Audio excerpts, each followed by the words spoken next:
So what? Who cares? Work harder.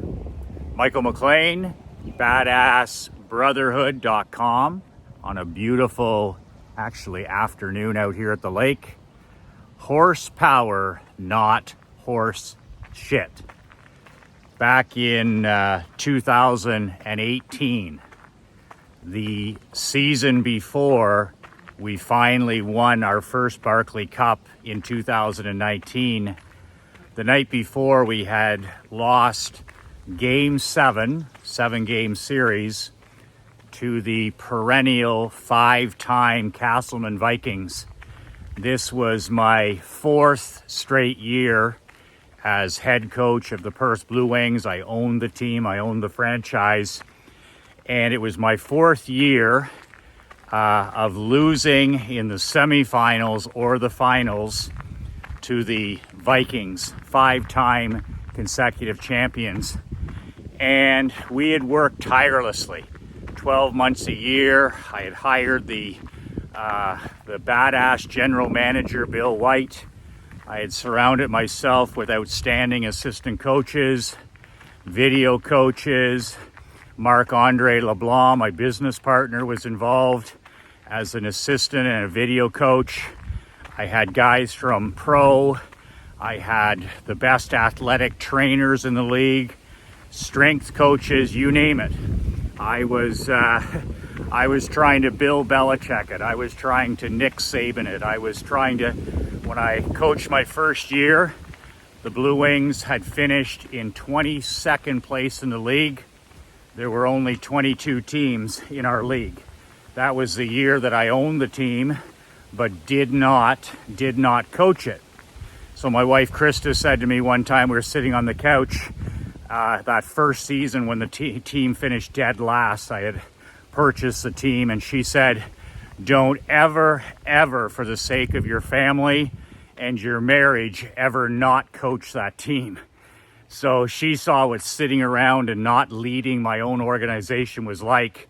She said, you know, you chose not to coach this year, but she said, look at the results. So she said, instead of you sitting there at night on the iPad checking the out-of-town scoreboard, she said, you make sure that you coach that team as long as you own the franchise. She said, Emery and I will be fine here. And she says, we make sure it's worth our while and bring a Barclay Cup back to our community, which nobody had done in 25 years. So this was four straight years of 12 months coaching, recruiting, spending money, investing time, and we had lost the night before, Game 7 in Castleman. I'll never forget that ride home. It was just silence for 2 hours. I got up the next morning, I went for a walk, I showered, and I drove into Perth, and I wanted to talk to my dad, who was working at McLean Insurance. He was still in the office. So I walked in. We had lost the night before. He had been at the game. And I walked in. I was certainly mentally and physically drained from the season. We had a 3-1 series lead, by the way. We had Castleman down 3-1. We hit the crossbar in Game 6 at home in Perth to win the series. We hit the crossbar in Game 6 to win the series. But doesn't make any difference. A win is a win. A loss is a loss. Doesn't make any difference. So I walk into my dad's office. He's sitting in his office there at reception at McLean Insurance, and I shuffle in, and of course I got the defeatist body language, and I got I'm certainly not in a happy place. I mean, losing makes you sick to your stomach. If it doesn't make you sick to your stomach, then there's something broken inside of you. So I walk into my dad's office and I sit down in the chair, and you know, he's looking at me and I'm looking at him, and I start to talk about the loss last night, and of course my mom and him were at the game, and I start to talk about, you know, I'm feeling sorry for myself, right? You know, I put in all this hard work, I put all my money, I put this team before my wife and my daughter. I could have been coaching the kids, just whining, crying, and excuses. So my dad listens to this for about 5 minutes, and he leans forward in his chair with his elbows on his desk, and he looks me square in the eyes, and he says, "What's the matter? You got nothing left?" And just before that, I had mentioned that, I might not coach in 2019. I might take the year off, hire a coach, spend more time at home, this kind of stuff. And my dad leaned forward and said, "What's the matter? You got nothing left?" And he went on to say a few other things that were incredibly inspiring from his point of view. But, he said, "You got no heart for winning anymore. You got a ticker problem." It was like a scene from the movie Rocky II, where he literally just cut through all of the BS, all of my whining, all of my excuses, all of my complaining, and basically threw it all back at me and said, "What's the matter? You got no guts? You got no courage? You got no character? You don't have what it takes to finish the job?"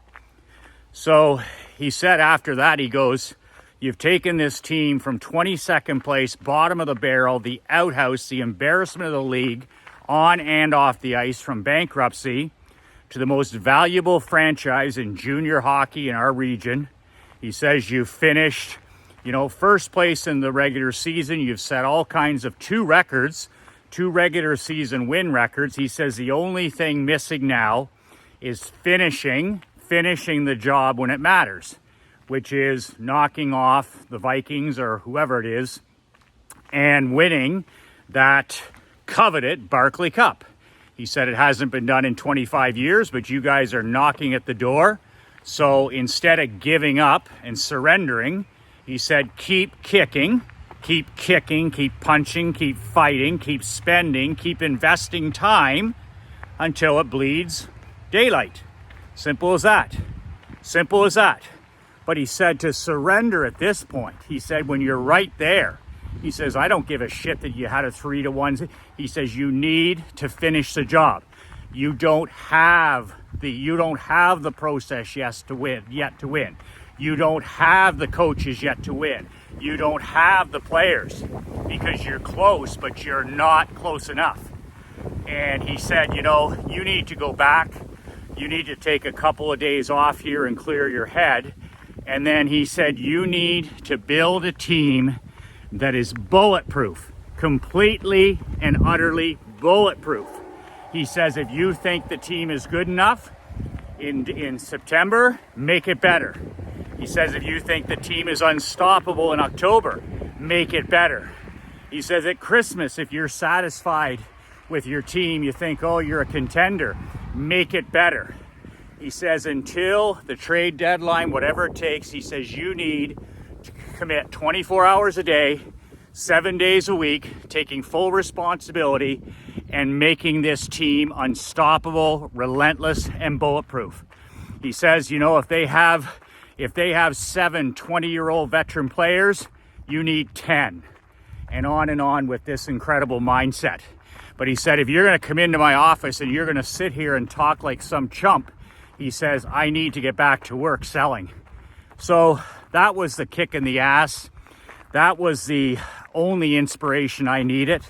I called up my general manager and my assistant coach. I talked to Marc-Andre that day, and I said, we need to start preparing for 2019, a run to the Barclay Cup. And Tim Grover, the author of Winning and the author of Relentless, two of my favorite books. If you haven't read them, you need to read both of those beauties. One of the true gurus who actually knows what winning's about. And to take a page out of Tim's winning book, for me to accomplish what I needed to accomplish and finally win a Barclay Cup as owner and coach, what my dad was telling me is basically, he said in a snapshot, the road to paradise will start in hell, and the bus to hell is idling out front. That's exactly what Grover told Kobe. That's what he told Michael Jordan. That's what he told Charles Barkley. That's who still working with the top cleaner athletes in the world is, man, oh man, the road to paradise, starts in hell. And if you want to win a Barclay Cup, or you want to build a multi-million-dollar business, or you want to lose 75 pounds, or you want to rebuild your marriage, or you want to rebuild your relationship with your children, whatever it is you want to do, the bus, okay, is idling out front. You need, the pathway to paradise starts in hell. And when you win, you need to reload that bus again. You need to jump on that bus again. And that's why people don't win back-to-backs. Tim Grover said that's why Conor McGregor went from, most feared fighter to more of a box office marketer. He said the reason that McGregor, he said this a few years ago, he says the reason McGregor will never be the top fighter in the world ever again is he would never board that bus in terms of commitment and what it takes. He wouldn't take that trip to hell again, which it takes to win again. Every time we win, we need to reboard that bus back to hell. Paradise, okay, paradise goes through hell. Hell of hard work, hell of commitment, hell of missing family, hell of money, energy, losing, frustration. Okay, the road to paradise goes through hell. And he said, you either board it or you don't. So that's exactly the message that my father was giving me. He goes, you're going to sit there like some kind of little bitch in my office instead of getting yourself rested and ready to go to board that bus to hell. You want paradise? You want a championship ring on your finger? You want to be the big guy in this community? You want to be a big fish in a small pond? He's like, get on that fucking bus. Get on that bus. Every opportunity, he says, every bit of time and energy you sit in that chair in my office, bitching and whining about the reason you couldn't do it, he says, is time and energy that you could be using on the next season. So get over yourself, get over the loss, lick your wounds, take a couple days, and then get on the job. You're not good enough. That's why you didn't win. It wasn't a bounce. It wasn't a referee. It wasn't a blown 3-game series, 3-1. You're not good enough, he said. So fix it. Fix it. Get better. Everything, he said, is under the microscope. He said, as athletic trainers, players, everything. Is it good enough? Make it better. So that reminds me of the old saying, nobody cares about the labor pains. Just show me the baby. And, the title of this video is, who cares? Who cares? And so what? So what? What's next? Move on and get better. And that is such a powerful, powerful teaching concept, especially when you're having success in some area of your life. So let me give you another real world story. I learned, from a guy one time in pro. He said, Michael, nothing loses like winning. Nothing loses like winning. He said, teach your kid that, teach everybody that. He said, you just won a Barclay Cup. He said, can you withstand winning? And his theme was he had won multiple championships, six straight division titles, all the whole thing, rings on his fingers. And he said, Michael, nothing loses like winning. So the second that he would lift a championship, like 24 hours later, he had that 24-hour rule where he's like, I celebrate victories in business and in athletics, 24 to 48 hours done. Next. What's next? Champions, BadAss millionaire champions have done lists. They have done lists. 99% pretenders, 99% of the average, the ordinary, and the mediocre, they have to-do lists. BadAss millionaires, kings, champions, husbands, fathers, top 1%, they have done lists. Done, next. Done, next. Done, next. That's why multitasking is for chumps. I mean, you got 17 balls in the air, you're doing a lot of things, but you're not doing anything well. So now it's like done, next. Done, next. I accomplished that thing today, then the next day, then the next day. 2 goals. 1 to 2 goals. One mission, 1 to 2 goals. Less is more. That's how champions operate. That's how kings operate. But that was quite an eye-opener for my dad that day, where he was like, who cares? I was talking about how we had a good regular season team, how we won 41 games for the first time in history. And he was like, who cares? Work harder. Who cares? Work harder. And I used this the next season that was cut short. We were working to earn a second consecutive Barkley when the China virus shut down our season. But nonetheless, we coached that season with the theme. Nick Saban uses this all the time. You can't defend a title. You cannot defend a championship. You need to start. You need to board that bus. You need to board that bus to hell as soon as you win, and take that bus to hell again. And that's the only chance you will ever have to win. You can't defend anything. That's like the guy who gets up in the morning and has his looks at his cell phone, or you're checking your email and every text that comes in. That's called playing not to lose. That's called playing defense. Well, it's the same in sport or in business, where you can't defend a championship. Bill Belichick and Saban and Mike Krzyzewski and all these guys, when they win back-to-back anything, they re-earn it. They don't defend anything. They board that bus again within 24 to 48 to 72 hours. That bus at the front that says hell, they reboard that, and everyone around them reboards it. Okay, their family has to buckle in, their wife, their kids, their grandkids, every single player, every recruit, every first-year rookie, everybody boards that bus to hell. Everybody has to board it. And if somebody doesn't board that bus to hell, then they need to be curated. They need to be cut, the swift sword. They need to be deleted, whatever it takes. And that's the job of a leader and a king and a cleaner and a closer. But nonetheless, that bus must be boarded every single year to have a chance to repeat. So we took that philosophy in our last year before it was shut down. We weren't going to defend anything. We were going to get even better. We boarded that bus immediately after we won the Barkley in 19. We rebuilt our lineup. We surrounded ourselves with the best high character athletes and recruits we could get. And we were in the playoffs when it all got shut down.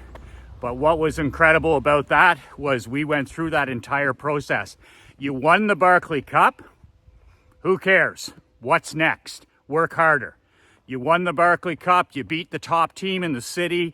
You did what nobody else could say you could do. You were this huge underdog. It's old news. Done. What's next? Work harder. Who cares? And that final season, it was interesting. We set several personal and team records. In other words, what happened is we would win 11 games straight, or we would win 21 straight games at home. And this stuff is, like Saban says, this is rat poison for your athletes. It's rat poison. Success and unparalleled winning can be rat poison for your players. It can be rat poison for employees. It can be rat poison for you. But at the end of the day, he was like, they start reading social media, they start reading the news outlets, listening to the radio, and it's just pat on the back, you're the greatest. You see this all the time in Division I football. The rat poison that the media, you don't have to worry about this opponent. You're playing a team that has no chance. You're going to win by 40 points. That kind of rat poison. Well, it was the same for us the year after the Barkley, because we returned half that team. We were loaded for bear, perennial powerhouse for sure. So I used that mental toughness training that I learned every time we would win a game, every time we would win 3 straight or 11 straight or even that 21 straight at home. It was like you're in first place, you're setting regular season records. My entire philosophy was, so what? So what? What's next? Work harder. So what? Work harder. And we would go out and have the hardest practices of the week. We would just keep pushing, keep demanding. We're in first place. We have like a 920 winning percentage. And I would pull a blockbuster deal. 3 players gone, 2 players in. Not good enough, not good enough, not good enough. Remembering what my dad told me, you know, in that office. When you think you're good enough, get better. When you think you're good enough, get better. When you think you're good enough, get better. Make yourself fucking bulletproof. And that was just ringing in my ears that first season we won in 19, and it continued to ring in my ears. You know, almost like a paranoia where it's like not good enough. When we won the Barclay in 2019, the graduating age in hockey is 20. Kids can play until they're 20, turning 21, but that's the age out at age 20, 21. We carried 6, count them 6, 20-year-old defensemen. In other words, you dress 6 defensemen. I dressed 6 men. These were 20-year-old guys, college, university, they're men. 210 pounds, 225 pounds, 6'2", 6'5", 6'4", the 6 towers. So anytime we were on the ice in the playoffs against these big teams, who was our line of defense? Every single time we had 2 20-year-old defensemen on the ice.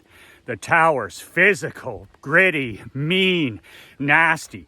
You know, the playoff beards and everything. We didn't have 16-year-olds down there like I used to, or 17, even 18 or 19. I had men on the back line, like a good offensive line. We built it right the time that we won it in 19. We built it right. We built it from the net out. 20-year-old first-team all-star goalie. 6, count them 6, graduating 20-year-old defensemen. And then we had lots of firepower up front, and even that made winning was so incredibly hard. So who cares what you've accomplished today? That's a mindset we need as businessmen.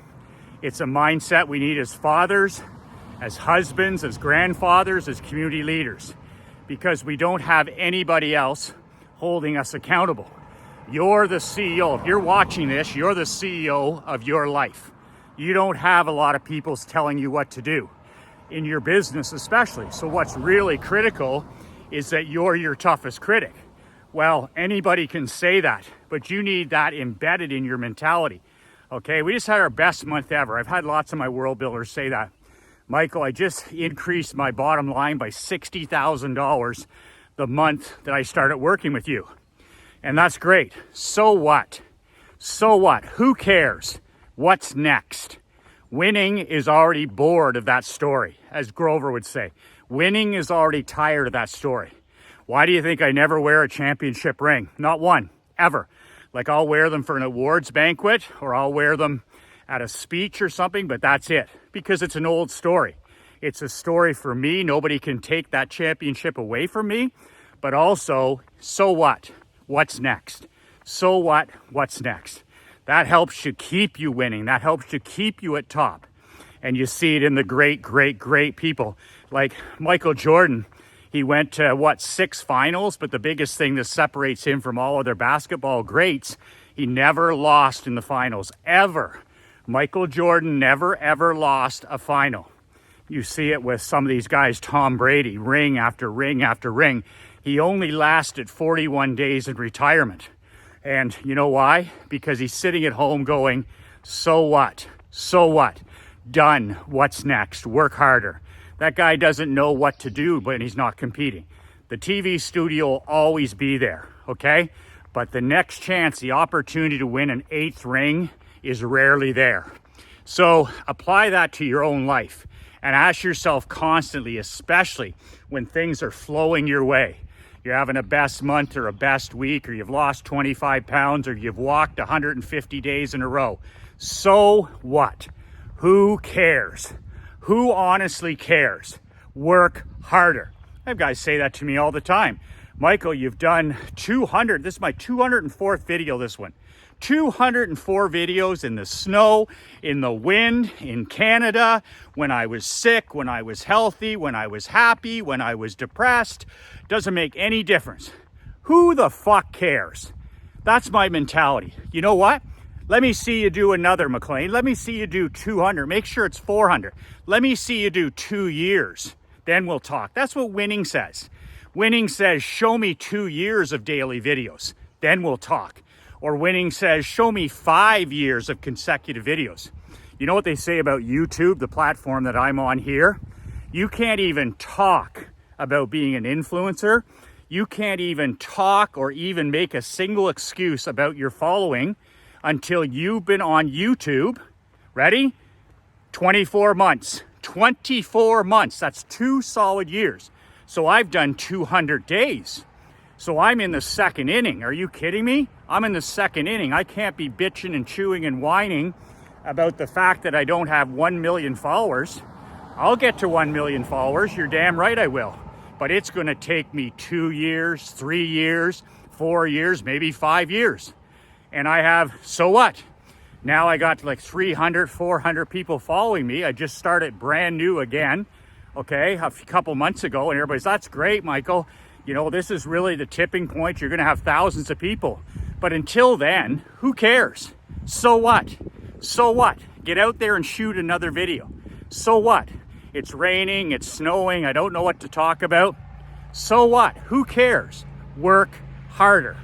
And that's been my mentality that served me. But man, it's a guy like my dad sitting me down there when I was feeling sorry for myself. I was being a little bitch. And he's just like, you know what? When you're done crying, when you're bitching and moaning, he said, you're ready to man up. He's like, this is within your control. Nobody cares about the person who finished second. Nobody cares that you blew a 3-game series, a 3-game lead, 2-game lead, whatever it was. Work harder. Work harder was his message. And spending your energy on anything else is a complete waste of your finite time and energy. Who cares? Winning? Winning? Who cares? Work harder. Losing? Who cares? Work harder. Best month ever? Who cares? Work harder. Worst month ever? Who cares? Work harder. You're struggling with your connection with your wife, your marriage isn't on fire? Who cares? Work harder. Work harder. Give more. Love more. Write more letters. Do more on your end, what you can control. Your relationship with your children isn't where it should be? Who cares? Work harder. Next. Physical fitness. Well, I'm tired in the afternoons and I find it hard not to eat carbohydrates, and I walk 5 days, but then I take 2 days off, and who cares? Who cares? Work harder or shut the fuck up. Very simple. Nobody wants to listen to it, okay? We're interested in the birth of the baby here, not any of the labor pains. Focus 100% of your every single bit of energy and time you have on chasing the next. Be a guy with a done list, not a to-do list. Be a badass king with a done list. And at the end of the day, okay, done next, done next, done next. And win or lose, the man in the mirror, you, the man in the arena, the man who's got his balls on the line, the guy who's got it all risked, you know, for the benefit of everybody else. Okay, constantly. So what? Work harder. Who cares? Who cares? Work harder and keep pushing yourself. True happiness comes from that type of pushing yourself and growth, mental growth, physical growth, the whole 9 yards. So that's it. If you like these videos, I do them every day out here. I've done 204 in a row. Who cares, Michael? Work harder. Walk further, and, you know, show us the bottom line results. Winning is not impressed. Winning will be impressed when I'm at 2,000. Winning may take my call when I'm at 5,000. Until then, my job is to keep boarding that bus to hell. Board that bus to hell. You want to start a new consulting company, Michael, after you've been semi-retired? Winning doesn't care. Doesn't care. Start at the bottom again.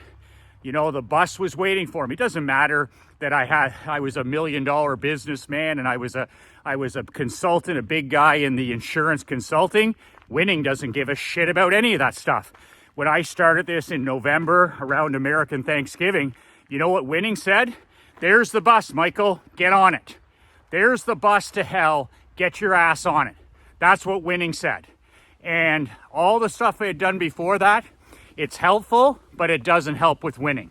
Winning wants to see that I'm out here 200 days, 2,000 days, 5 years helping people. Then winning will start taking my calls. And until then, it's like, who cares? Who cares? Done, next. And work harder. Work harder. So I thought I'd share that story with you from my dad. You know what? It was a game changer for me in 2018. I'm gonna have Marc-Andre put a picture in this video. There's a picture here of my mom. That's my mom, who was 80. My parents are 88. My dad's turning 89 in September. And this picture is my mom, who's 86 at the time, my dad, who's 86 at the time, and my wife, Krista, lifting the Barclay Cup on the ice in Ottawa. And Mark's gonna put this in. Maybe he'll put it in here. That's one of my all-time favorite photos. It's in my office and it's in my home. And that's my dad, who's in the Hall of Fame with the Blue Wings, lifting that cup at center ice at the age of 86 with my mom and my wife. You know what? That was a vision of mine. That was a dream of mine. That was a goal of mine.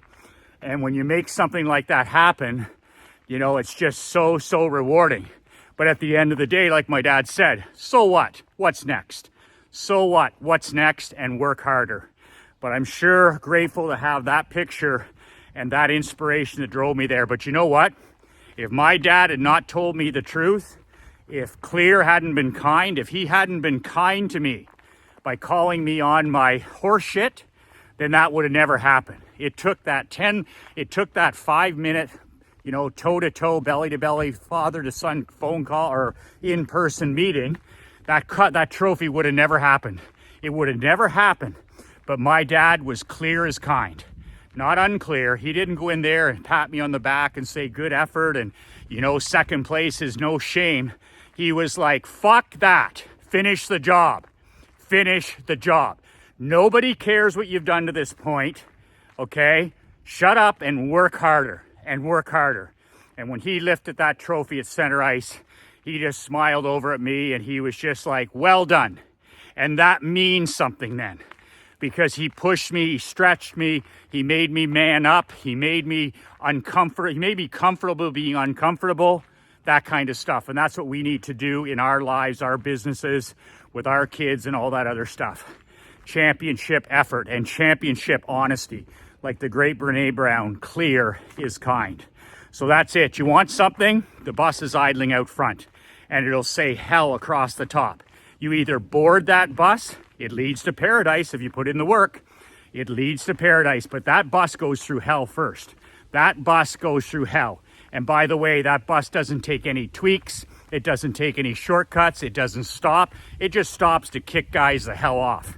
But that bus to hell is always out front idling. And when you do succeed, guess what? You need to get back on the bus again to do it another time. So that's it.